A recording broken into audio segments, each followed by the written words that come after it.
ለሶስት አስርተ ዓመታት ያህል አንድ ሰው ኢራንን ሲገዙ ቆይተዋል።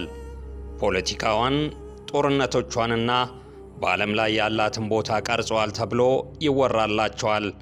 አያቶላ አሊ ካሜኒ የኢራን የበላይ መሪ ከሃይማኖታዊ መሪነት ተነስተው በመካከለኛው ምስራቅ እጅግ ተደማጭነት ያላቸው የፖለቲካ ሰው ሆነዋል። በእሳቸው አመራር ስር ኢራን የእስራኤል ቀንደኛ ጠላት ሆናለች። ታጣቂ ቡድኖችን በመደገፍ አወዛጋቢ የኒውክሌር ፕሮግራሞችን በማራመድና ቀጠናውን በውጥረት ውስጥ ያቆዩ የአስርተ ዓመታት ግጭቶችን በማቀጣጠል ተጠያቂ ናቸው ስትል እስራኤል ለዓመታት ክሷን ታቀርብባቸዋለች። በእስራኤልና በዩናይትድ ስቴትስ የተቀናጀ ድፍረት የተሞላበት ጥቃት የካሜኒ ሕይወት ማለፉ ተዘግቧል። ይህም የመካከለኛው ምስራቅ አካሄድ ሊለውጥ የሚችል እርምጃ መሆኑ እየተነገረ ነው።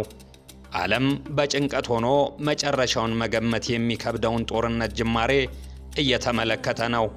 በዚህ መሰናዶ የእስራኤልንና የኢራንን ደም አፋሳሽ ጦርነት መነሻ በማድረግ በደጋፊዎቻቸው ዘንድ የኢራን ሉዓላዊነትና የእስልምና እሴቶች ጠባቂ፣ በተቺዎቻቸው በኩል ደግሞ የፖለቲካ ነፃነትን የሚገድብና ተቃውሞን የሚያፍን የአምባገነን ስርዓት መሪ ነበሩ ተብለው የቆዩትን አያቶላ አሊ ካሜኒን ታሪካቸውን እናስታውሳለን። ወደ ስልጣን እንዴት መጡ? በእስራኤል ላይ የነበራቸው የማይለወጥ አቋምስ ምን ነበር? እስከ ፍጻሜው አብራችሁን ስትቆዩ መረጃውን ታደምጡታላችሁ። ለቻናላችን አዲስ የሆናችሁ ሰብስክራይብ እንድታደርጉ በአክብሮት እየጠየቅን መረጃውን ላይክ በማድረግ ማድመጥ ቢጀምሩ ምስጋናችን የላቀ ነው። በድጋሚ አብራችሁን ቆዩ።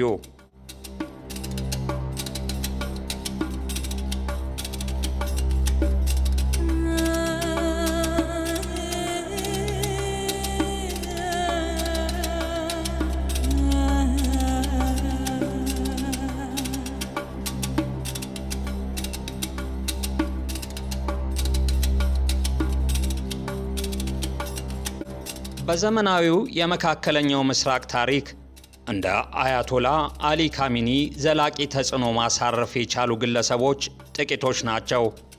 ላለፉት አስርተ ዓመታት በኢራን ፖለቲካ፣ የሃይማኖትና ወታደራዊ ሥልጣን እምብርት ላይ በመቆም ሀገሪቱን በአብዮት፣ በጦርነት፣ በዓለም አቀፍ መገለልና በዓለም አቀፍ ፍጥጫ ውስጥ መርተዋል። ወደ ስልጣን ያደረጉት ጉዞ የጀመረው በመንግስት አዳራሾች ወይም በወታደራዊ አካዳሚዎች ሳይሆን በኢራን ጸጥተኛ የሃይማኖት ትምህርት ቤቶች ውስጥ እንደነበረ ይነገርላቸዋል። አያቶላ አሊ ካሜኒ። ለመሆኑ የአያቶላ አሊ ካሜኒ የቀደመ ሕይወት ምን ይመስል ነበር?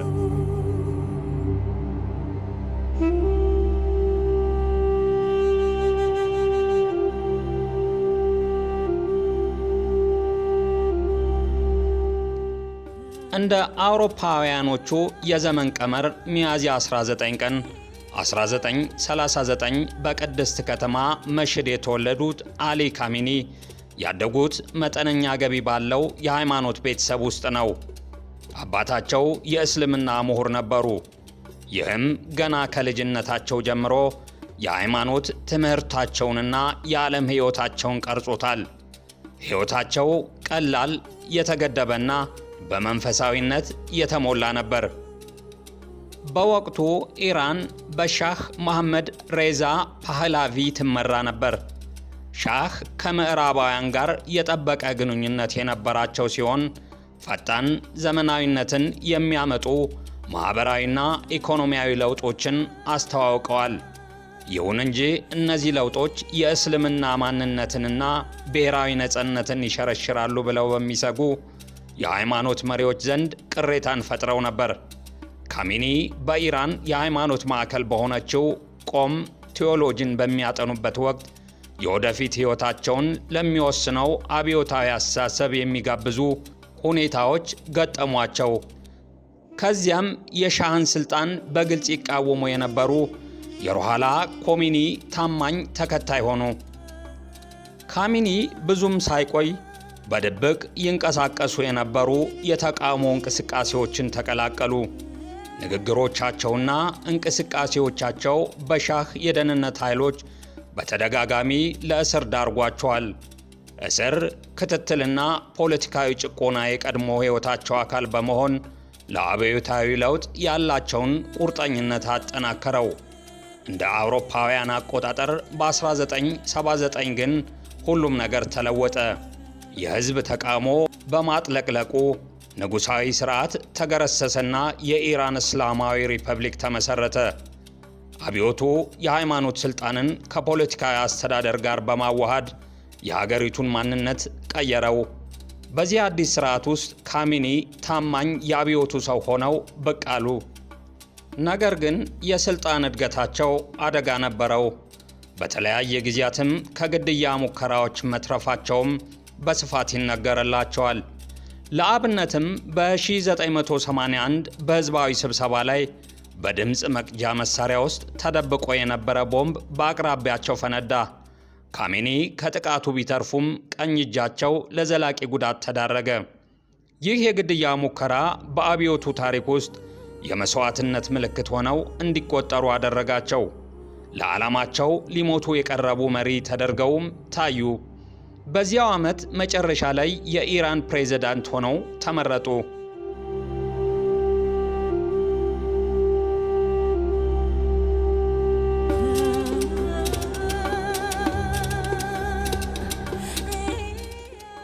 ከ1981 እስከ 1989 በነበረው የፕሬዝዳንትነት ዘመናቸው በኢራን ታሪክ ውስጥ እጅግ አስቸጋሪ ከሆኑ ምዕራፎች አንዱን ማለትም የኢራን ኢራቅ ጦርነት መርተዋል። የ8 ዓመቱ ግጭት ከተሞችን አውድሟል፣ ኢኮኖሚውን አድክሟል፣ እንዲሁም የብዙ መቶ ሺዎችን ሕይወት ቀጥፏል። እንደ አውሮፓውያኖች አቆጣጠር በ1989 ኮሚኒ ሲሞቱ የአብዮቱን ርዕዮተ ዓለም ማን ሊያስቀጥል ይችላል በሚል ላይ ኢራን እርግጠኛ ባልሆነ ሁኔታ ውስጥ ነበረች። ባልተጠበቀ ውሳኔ አሊ ካሚኒ አዲሱ የበላይ መሪ ሆነው የሀገሪቱ ከፍተኛ ባለሥልጣን ሆነው ተመረጡ። ይህ ቦታ ሚናቸውን መሠረታዊ በሆነ መንገድ ቀየረው። የበላይ መሪ እንደመሆናቸው ካሚኒ የኢራን ጦር ኃይሎች ጠቅላይ አዛዥ ሆኑ። እንዲሁም በብሔራዊ ደህንነት፣ በፍርድ ቤት፣ በመንግሥት መገናኛ ብዙሃንና በውጭ ጉዳይ ፖሊሲ ላይ የመጨረሻውን ሥልጣን ጨበጡ። ፕሬዝዳንቶች ይመጣሉ፣ ይሄዳሉ። የበላዩ ሥልጣን ግን በእሳቸው እጅ ይቀራል።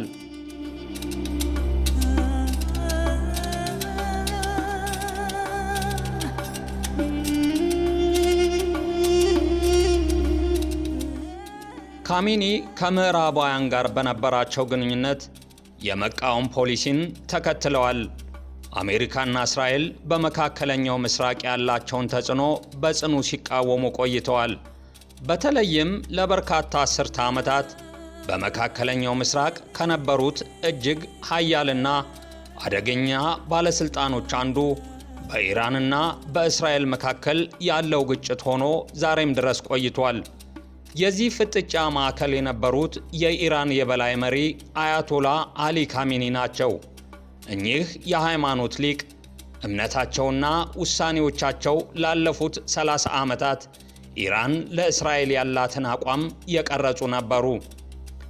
የአሊ ካሚኒ የእስራኤል ተቃውሞ የጀመረው የኢራን መሪ ከመሆናቸው ከረጅም ጊዜ በፊት ነበር። ገና ወጣት የእስልምና ምሁር በነበሩበት ወቅት በመካከለኛው ምስራቅ የምዕራባውያንን ተጽዕኖ አጥብቀው የሚቃወሙትና የእስራኤልን ሕልውና የማይቀበሉት አብዮታዊውን የሃይማኖት መሪ ሩሃላ ኮሚኒን ይከተሉ ነበር። እንደ አውሮፓውያኖቹ አቆጣጠር በ1979 የኢራን አብዮት የኢራንን ንጉሣዊ አገዛዝ ሲገለብጥ አዲሱ የእስላማዊ መንግሥት ወዲያውኑ ከእስራኤል ጋር ያለውን ግንኙነት አቋረጠ። በቴህራን የሚገኘው የእስራኤል ኤምባሲ ተዘግቶ ለፍልስጤም ተወካዮች ተሰጠ። ከዚያን ጊዜ ጀምሮ ኢራን እስራኤልን እንደ ሕጋዊ አገር ዕውቅና ለመስጠት በይፋ አሻፈረኝ አለች። ካሜኒ ይህንን አብዮታዊ አቋም ሙሉ በሙሉ ደግፈዋል። በ1989 የኢራን የበላይ መሪ ከሆኑ በኋላ ለእስራኤል ያላቸውን ተቃውሞ የኢራን የውጭ ፖሊሲ ማዕከላዊ አካል አደረጉት። ካሚኒ ለብዙ ዓመታት ባደረጓቸው ንግግሮች እስራኤልን እንደ ወራሪ ኃይል የገለጹ ሲሆን ለፍልስጤም ሕዝብ ድጋፍ መስጠትን እንደ ፖለቲካዊ ኃላፊነትና እንደ ሃይማኖታዊ ግዴታ አውጀዋል። በእሳቸው አመራር ስር ኢራን እስራኤልን ከሚቃወሙ ቡድኖች ጋር ማለትም በሊባኖስ ከሚገኘው ሄዝቦላህና እንደ ሐማስ ካሉ የፍልስጤም ድርጅቶች ጋር ያለውን ግንኙነት አጠናክራለች። ኢራን እነዚህን ቡድኖች የፍልስጤምን መብት የሚያስከብሩ የነጻነት ንቅናቄዎች ስትላቸው፣ እስራኤልና ምዕራባውያን አገራት ግን የአሸባሪ ድርጅቶች በማለት ፈርጀዋቸዋል። ይህ አለመግባባት በሁለቱ አገራት መካከል ያለውን ጠላትነት አባባሰው። ኢራንና እስራኤል ቀጥተኛ የሆነ መጠነ ሰፊ ጦርነት ውስጥ ባይገቡም በቀጠናው ውስጥ በሚካሄድ ኢቀጥተኛ ግጭቶች ምክንያት ውጥረቱ እየጨመረ መምጣት ጀመረ። እስራኤል በተደጋጋሚ ኢራን ለሕልውናዬ አስጊ የሆነ የኒውክሌር መሳሪያ እያበለጸገች ነው ስትል ከሳለች። ኢራን በበኩሏ የኒውክሌር ፕሮግራሟ ሰላማዊና ለኃይል ምንጭ እንዲሆን ለሳይንሳዊ እድገት የታለመ መሆኑን ትገልጻለች። አለመተማመኑ እየጨመረ ሲሄድ ድብቅ ግጭት ተከሰተ። የሳይበር ጥቃቶች፣ የደህንነት ዘመቻዎችና ወታደራዊ ጥቃቶች ባለሙያዎች የጥላ ጦርነት ወይም ደግሞ ሻዶ ዋር ብለው በገለጹት ሁኔታ የተለመዱ ክስተቶች ሆኑ። የእስራኤል ኃይሎች በሶሪያ የሚገኙ ከኢራን ጋር ግንኙነት ያላቸው ወታደራዊ ይዞታዎችን በተደጋጋሚ ኢላማ ሲያደርጉ፣ ኢራን ደግሞ በእስራኤል ድንበር አቅራቢያ ያለውን ቀጠናዊ ጥምረት አስፋፍታለች። ካሚኒ በእስራኤልና በበርካታ የአረብ አገራት መካከል የተደረጉ የሰላም ስምምነቶችንም አጥብቀው ተችተዋል። ግንኙነቱን ወደ መደበኛ ሁኔታ መመለስ የፍልስጤምን መብት እንደሚያዳክምና የእስራኤልን ኃይል በቀጠናው እንደሚያጠናክር ተከራክረዋል። ደጋፊዎቻቸው ካሚኒ ብሔራዊ ነፃነትን እያስከበሩና የውጭ ወረራን እየተቃወሙ ነው ይላሉ። ለተቺዎቻቸው ደግሞ የእሳቸው የማይለወጥ ፖሊሲ የቀጠናውን ውጥረት እንዲባባስ፣ ግጭቱ እንዲራዘም አድርጓል ብለው ያምናሉ። አስተያየቶች ምንም ይሆኑ ምን የእሳቸው አመራርና በእስራኤል ላይ የነበራቸው ተቃውሞ በዓለም አቀፍ መድረክ የኢራን መገለጫ ሆኖ እንዲቀጥል አድርጓል። ለ30 ዓመታት ያህል የአሊ ካሚኒ ከእስራኤል ጋር የነበራቸው ግንኙነት በአይዲዮሎጂያዊ ባላንጣነት፣ በፖለቲካዊ ፍጥጫና በስትራቴጂካዊ ፉክክር የታጀበ ነበር።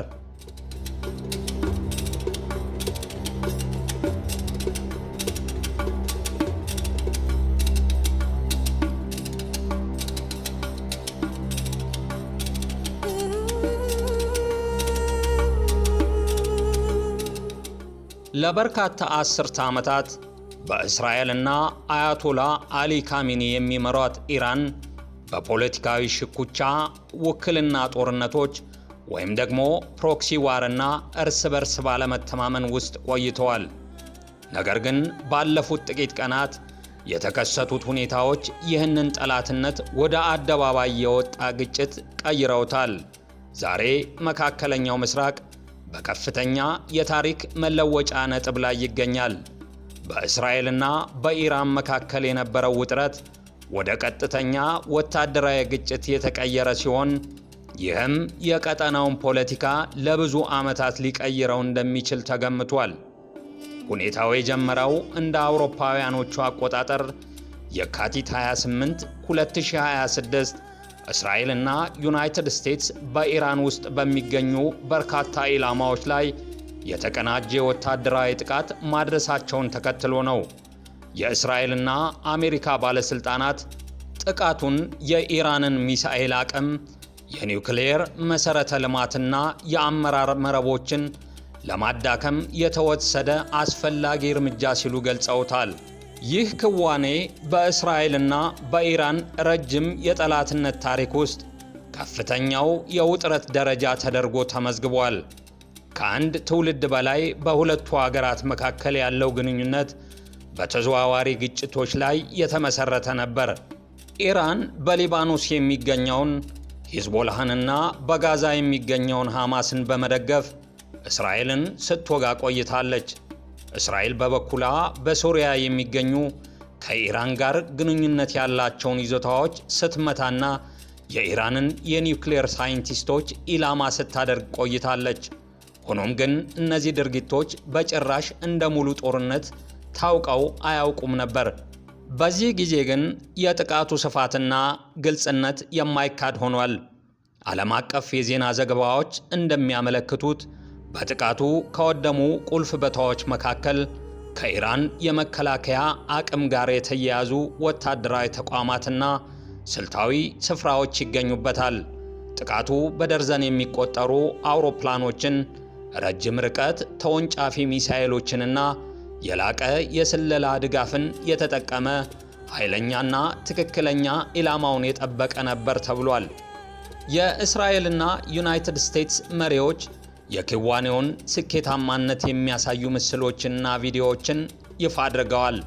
ጥቃቱ በተፈጸመ በጥቂት ሰዓታት ውስጥ ቴህራንም ምላሽ ሰጥታለች። የኢራን መሪዎችና ወታደራዊ አዛዦች ወደ እስራኤልና በአካባቢው የአሜሪካ ጦር ወደሚገኝባቸው ወታደራዊ ካምፖች በርካታ የባለስቲክ ሚሳኤሎችን አስወንጭፈዋል።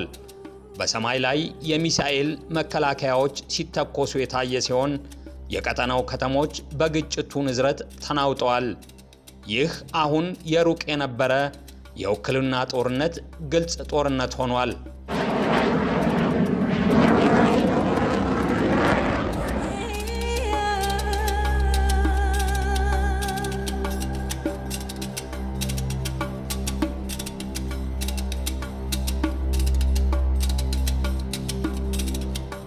በእስራኤል የሚገኙ የሲቪል አካባቢዎች ጥቃት ደርሶባቸዋል። በዋና ዋና ከተሞች የሚሳኤል ማስጠንቀቂያ ደወሎች የተሰሙ ሲሆን የእስራኤል መከላከያ ስርዓቶች የሚመጡትን አደጋዎች በመመከት ተጠምደዋል። ነዋሪዎችም ወደ መጠለያዎች ገብተዋል። የአደጋ ጊዜ አገልግሎቶች ለጉዳቶች ዝግጅት እያደረጉ ነው። የኢራን መንግሥት መገናኛ ብዙሃን አገሪቱ ጥቃት የደረሰባት መሆኑን አረጋግጠው በቴህራን የሚገኙ መሪዎች የውጭ ወረራ ሲሉ የገለጹትን ድርጊት ለመመከት ሕዝቡ እንዲተባበር ጥሪ በማቅረብ የአጸፋ እርምጃ እንደሚወስዱ ዝተዋል። ዓለም አቀፉ ማኅበረሰብ መረጋጋትና ራስን መግታት እንዲሰፍን እየጠየቀ ሲሆን መሪዎቹም አስቸኳይ የተኩስ አቁም እንዲደረግ ጥሪ አቅርበዋል። ከጀርባ ዲፕሎማሲያዊ ጥረቶች ቢጀመሩም ከእስራኤልና ከኢራን የሚሰሙት ንግግሮች ግን የትኛውም ወገን ወደ ኋላ ለማለት ዝግጁ አለመሆኑን ያሳያሉ። በጣም አሳሳቢ ከሆኑ ክስተቶች አንዱ በቴህራን ላይ በተሰነዘረው ጥቃት የኢራኑ የበላይ መሪ አያቶላ አሊ ካሚኒ መገደላቸውን የሚገልጹ ዘገባዎች መውጣታቸው ነው። በበርካታ ዓለም አቀፍ ዜና ወኪሎች የተረጋገጠው ይህ ዜና በቀጠናውና በዓለም ላይ ከፍተኛ ድንጋጤ ፈጥሯል።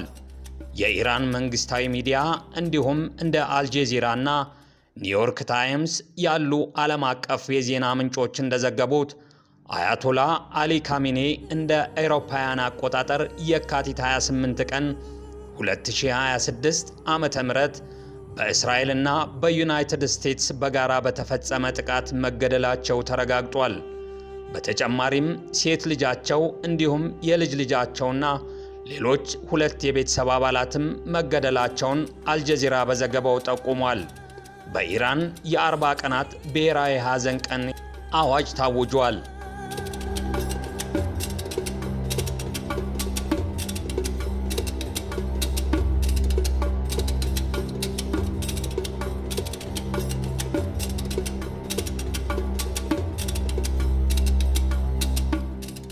ዛሬ መገደላቸው በስፋት እየተዘገበላቸው ባለው አያቶላ አሊ ካሚኒ የመሪነት ዘመን ኢራን ቀጠናዊ ወዳጅነቷን እያሰፋች ሲሆን አወዛጋቢውን የኒውክሌር መርሃ ግብሯን ጨምሮ ስትራቴጂካዊ ነፃነቷን ለማረጋገጥ ጥራለች። ለደጋፊዎቻቸው የኢራን ሉዓላዊነትና የእስልምና እሴቶች ጠባቂ የነበሩ ሲሆን ለተቺዎቻቸው ደግሞ የፖለቲካ ነፃነትን የሚገድብና ተቃውሞን የሚያፍን የአምባገነንነት ስርዓት መሪ ነበሩ። ምንም አይነት አመለካከት ቢኖርም የእሳቸው ተጽዕኖ የማይካድ ነው። ከአንድ ጸጥተኛ የመሽድ ከተማ የሃይማኖት ተማሪ ተነስተው የመካከለኛው ምስራቅን ጂኦፖለቲካዊ ወደሚቀይሩ የበላይ መሪነት መሸጋገራቸው የዘመናዊቷን ኢራን ታሪክ ያንጸባርቃል። በዚህ በተጀመረው ደም አፋሳሽ ጦርነትና በአያቶላ አሊ ካሚኒ መገደል ቀጠናው ወደ ለየለት ትርምስ ይገባል። አልፎ ተርፎም ዓለም አቀፉ ሁኔታ ይቀየራል ተብሎ ተፈርቷል። የዓለም ገበያ ለዚህ አለመረጋጋት ከወዲሁ ምላሽ ሰጥቷል። በተለይም ለዓለም የኃይል አቅርቦት ወሳኝ በሆነው በሆርሙዝ ወሽመጥ አካባቢ አለመረጋጋት ይፈጠራል በሚል ስጋት የነዳጅ ዋጋ ጨምሯል። የዓለም ሀገራት የጉዞ ማስጠንቀቂያዎችን በማውጣት ዜጎቻቸውን ከአካባቢው እያስወጡ ነው። ከዋሽንግተን እስከ ብራሰልስ ያሉ መሪዎች ግጭቱን በማውገዝ ለድርድር ግፊት እያደረጉ ነው። ዓለም አቀፍ ድርጅቶች ቀውሱን ለመፍታት አስቸኳይ ስብሰባዎችን ጠርተዋል። ሆኖም ምንም እንኳን ዲፕሎማሲያዊ ጥረቶች ቢኖሩም ጥቃቱ አሁንም ቀጥሏል። ግጭቱ ከእስራኤልና ከኢራን ባለፈ ሰፊ እንድምታ አለው።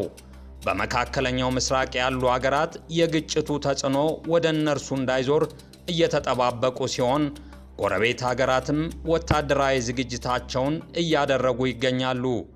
ንጹሐን ዜጎች ከጦርነቱ ቀጠናዎች ለመሸሽ በሚያደርጉት እንቅስቃሴ የስደተኞች ቁጥር ሊጨምር ይችላል ተብሎ ከወዲሁ ተፈርቷል። በነዳጅ ኤክስፖርት ላይ ጥገኛ የሆነ ኢኮኖሚ ያላቸው ሀገራትም እርግጠኛ ባልሆነ ሁኔታ ውስጥ ወድቀዋል። ተራው ሕዝብ ለጦርነቱ የሚከፍለው ሰብአዊ ዋጋ ከቀን ወደ ቀን እየጨመረ ነው። ቤተሰቦች እየተለያዩ፣ ማህበረሰቦች እየተበታተኑና ግጭቱ እየተባባሰ በሄደ ቁጥር ደግሞ ስፍር ቁጥር የሌላቸው ሕይወቶች ለአደጋ ይጋለጣሉ። እስካሁን ባለው መረጃ መሰረት ሁኔታው እጅግ የማይታወቅና ተለዋዋጭ ሲሆን ጦርነቱ በሰማይና በምድር ላይ እንደቀጠለ ነው። በኢየሩሳሌምና በቴሄራን ያሉ መሪዎች ማስጠንቀቂያዎችንና የአጸፋ እርምጃ ቃላትን እየተለዋወጡ ነው። ዓለም በትኩረት እየተከታተለ ነው። ለሰላም የሚሆን አጋጣሚን፣ የተኩስ አቁምን ወይም ሌላ ተጨማሪ ግጭትን እየተጠባበቀ ይገኛል። ይህ ወቅት በ21ኛው ክፍለ ዘመን ለሰላምና ለዲፕሎማሲ ትልቅ ፈተና ከሆኑት መካከል አንዱ ሲሆን በእስራኤልና በኢራን መካከል ባለው ረጅምና የተወሳሰበ ታሪክ ውስጥ ወሳኝ ምዕራፍ ነው። ዓለም ትንፋሹን ውጦ በሚጠባበቅበት በዚህ ወቅት የወደፊት ዕጣ ፈንታ አሁንም በእርግጠኝነት አይታወቅም።